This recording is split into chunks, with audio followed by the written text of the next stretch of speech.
கர்த்தரோட அன்புள்ளவர், நேசிக்கிறவர், எனக்காக என்ன செய்வதற்கு அவர் இறங்கி வருவார் நினைச்சீங்கன்னா நீங்க அந்த சாயலாவே மாற்றம் அடைவீங்க. நாம் எல்லோரும் திறந்த முகமாய் கர்த்தருடைய மகிமையை கண்ணாடியில் காண்கிறது போல கர்த்தருடைய மகிமையை கண்ணாடியில் காண்கிறது போல எதை பார்க்கிறோம்? கர்த்தருடைய மகிமையை பார்க்கிறோம், கர்த்தருடைய குளோரியை பார்க்கிறோம். என்னுடைய கடந்த கால தோல்வியை பார்க்கல. எப்போ பார்த்தாலும் நான் கடந்த காலத்தில் இப்படி பண்ணிட்டேமே, அப்படி பண்ணிட்டேமே, அது பண்ணிடக்கூடாதோ, இதை பண்ணிடக்கூடாதோ, அப்படியே நீங்கள் செஞ்சீங்கன்னா உங்களுடைய தோல்வி மென்டாலிட்டி உண்டாயிரும். கடந்த காலத்தை நோக்கி பார்க்கல, கிறிஸ்துவுக்குள்ள பார்க்கிறோம். கிறிஸ்துவுக்குள் நாம் முற்றும் வெற்றி சிறக்கிறவர்களாக இருக்கிறோன்னு பைபிள் சொல்லுது. தேவனால் பிறப்பதெல்லாம் உலகத்தை ஜெயிக்கும் இருக்கு. நம்முடைய விசுவாசமே உலகத்தை ஜெயிக்கிற ஜெயம் இருக்கு. அதை பார்க்கிறோம். அதான் நமக்குள்ள தேவன் வைத்திருக்கிற தேவனுடைய நேச்சர். நான் சொன்னது புரியுது. தேவனால் பிறப்பதுன்னா தேவனால் பிறந்தவன் நான். அந்த நேச்சரை பார்க்க பார்க்க அந்த நேச்சராகவே மாற ஆரம்பிக்கிறேன். சபைக்குள்ள வரும்பொழுது எந்த இடத்துல தவறுனீங்க, எந்த இடத்துல பிழையானீங்க, அதை சொன்னோம்னா மாற்றம் அடைய மாட்டாங்க. சிலர் சொல்றாங்க பார்த்தீங்களா, சபையில் வந்து நீங்க பாவத்தை பற்றி பேசணும். சரி, உங்க பாவத்திலிருந்து ஆரம்பிக்கவா?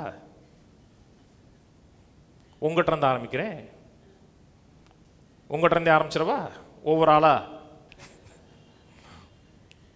இப்படி அது மாற்றத்தை காண மாறாது. உள்ள என்னவா இருக்கிறோம், எப்படி இருக்கிறோம், அதான் மாற்றத்தை ஏற்படுத்தி கொடுக்குது.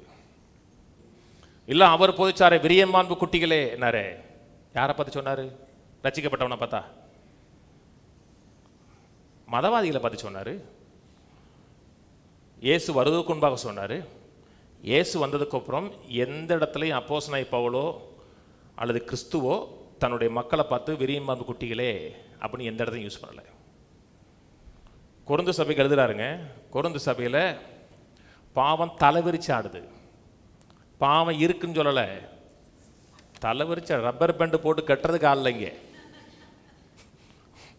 ஆட்டம் ஆடுதுங்க. அதை பெருமை பாராட்டான். ஒருத்தன் தன் தகப்பனருடைய செகண்ட் மனைவியோட வாழ்ந்துட்டு இருக்கான். இதெல்லாம் கேஷுவலா சபையில் நடக்குது. அவங்களுக்கு எழுதுறாரு, நீங்கள் தேவனோட ஆலயமா இருக்கிறீன்னு உங்களுக்கு தெரியாதான்னு எழுதுறாரு. கிறிஸ்துவானவர் உங்களுக்குள்ள மகிமை நம்பிக்கையா இருக்கிறாருன்னு தெரியாதா? அவனோட அடையாளத்தை பத்தி பேசுறாருங்க. அந்த நேரத்தில் அவன் என்ன சொல்லியிருக்கலாம்? பாவம் செய்யாதிருப்பாயாக, விபச்சாரம் செய்யாதிருப்பாயாகன்னு சொல்லி இருக்கிறதே சொல்லவே இல்லை. அவரு உள்ள இருக்கிற கண்ணாடியை காமிக்கிறார். உள்ள நீ என்னவா இருக்கிற, உள்ள என்னவா இருக்கிறதுங்க நேச்சரை தூக்கி காமிக்கிறார். அந்த நேரத்தில் லாவை கூட சொல்லலைங்க, லாவை காமிக்கலாம். லாவை காமிக்கிறதுக்கு ஆப்டான இடம் தான்.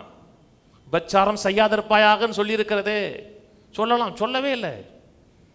தேவனோட ஆலயம் தெரியாதா? உன்னுடைய ஆவியும் கிறிஸ்துவோடைய ஆவியும் ஒன்னா இசைந்து இருக்க தெரியாதான்னாரு. உலகம் ஒரு கண்ணாடி காமிக்குங்க, உங்க நண்பர்கள் ஒரு கண்ணாடி காமிப்பாங்க, சில சர்ச்சில் ஒரு கண்ணாடி காமிப்பாங்க.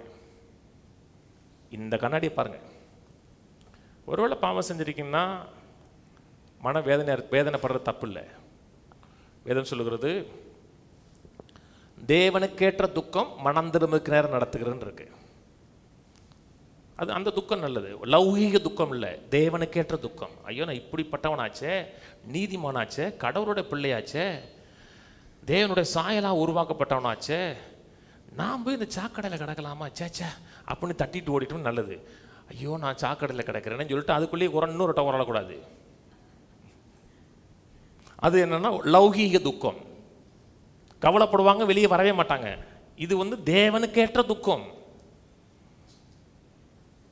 தேவனுக்கேற்ற துக்கம்னா நான் எப்படி உருவாக்கப்பட்டனோ அந்த சாயலுக்கேற்ற நான் வாழணுமேங்கிற எண்ணத்தில் மாற்றம் அடைவது.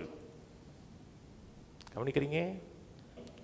மகிமையின் மேல் மகிமை அடைந்து மறுரூபமாக்கப்படுகிறோம். மறுரூபமாக்கப்படும்னா டிரான்ஸ்ஃபார்ம் ஆகிறோம், உள்ளிருந்து மாறுறோம்.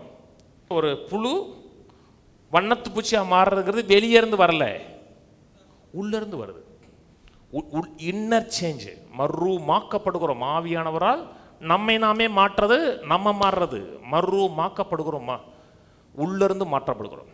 சபைக்கு போகிறோம், தேவனை குறித்து நல்ல காரியங்களை கேட்கணும். தேவன் நல்லவர், நம்மை நேசிக்கிறவர், நம்மை உயர்த்துகிறவர், நம்ம மேலே அவருக்கு எந்த கோபம் இல்லை, அதை பார்க்கணும். சில சபைக்கு போனால் கர்த்தர் உன்னை கொல்லுவார், கர்த்தர் உன்னை புடமிடுவார், வெள்ளியை புடமிடுகிறது போல் உன்னை புடமிடுவார், கர்த்தர் உன்னை வியாதியை கொடுப்பாரு. ஏன்னு கேட்காத.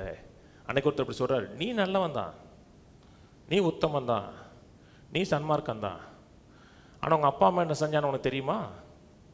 பைபிள் என்ன சொல்லுது? பிதாக்கள் செய்த அக்கிரமங்களை நீ அதெல்லாம் ஏன்னு கேட்கக்கூடாது, பொறுத்துட்டு போயிட்டே இருக்கணும். பரலோகம் போகணுமா நரகம் போகணுமா? நீ இப்போ தேவனை குறித்து நீங்கள் தப்பான பிக்சர், கோபக்காரராய், அடிக்கிறவராய், எப்படா சமயம் கிடச்சி உனக்கு கொல்லலாம், நாசமாக்கலாம், அந்த பிக்சர் உங்களுக்கு வந்துச்சுன்னா நீ எந்த சாயலை பார்க்குறீங்களோ அந்த சாயலாகவே நீ மாறுவீங்க. கோபக்கார சாமியை பார்த்தீங்கன்னா கோபக்கார ஆசாமியை நீங்கள் மாறுவீங்க. எந்த சாயலை பார்க்கிறீர்களோ அந்த சாயலாகவே மாறுவோம். அந்த பார்க்கறது தான் உங்களை மர்வமாக்குது. கர்த்தரோட அன்புள்ளவர், நேசிக்கிறவர், எனக்கான என்ன செய்வதற்கு அவர் இறங்கி வருவார் நினைச்சீங்கன்னா நீங்க அந்த சாயலாவே மாற்றம் அடைவீங்க. நான் சொன்னது புரியுதுங்களா? கர்த்தர் நம்ம மேல இரக்கம் காமிக்கிறாரா, அன்பு காமிக்கிறாரா, நம்மை நேசிக்கிறாரா? என்னை நேசிக்கிறார் என்பதை நீங்க பார்த்தீங்கன்னா நீங்க மற்றவர்களை நேசிப்பீங்க. சேஞ்சுங்கிறது வெளியிருந்து வரல, எனக்குள்ள என்ன நடந்திருக்கிற என்பதை காண்கிறது மூலமா வருது.